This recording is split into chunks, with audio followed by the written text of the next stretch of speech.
We've been birdwatching for a while now, and it was time that Sinew was exposed to the next level of this addiction.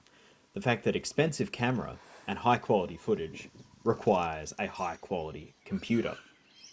After putting together some parts for a few weeks, we're ready to build. If you've never built a PC before, the whole thing is basically like adult Lego with some very expensive parts. Here we had a Ryzen 5, 32 gigs of RAM, 2 terabytes of storage, a very fancy AIO, a basic motherboard, a 1000 watt power supply, and a 5070 Ti for some solid gaming performance. Putting it all together requires some finesse, which is why we were grateful to my brother Ad for some help with the whole thing whenever it got difficult. And our goal was really a value for money build that could be upgraded later. Our 32 gigs of RAM and 1000 watt power supply should be a solid base for a computer, and our very reliable Ryzen 5 processor and the 5070 Ti with 16 gigabytes of VRAM should be more than capable for anything we needed to throw at it today.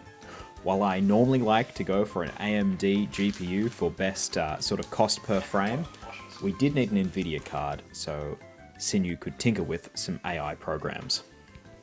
After throwing some extra money at it for an all-white aesthetic, here's the reveal.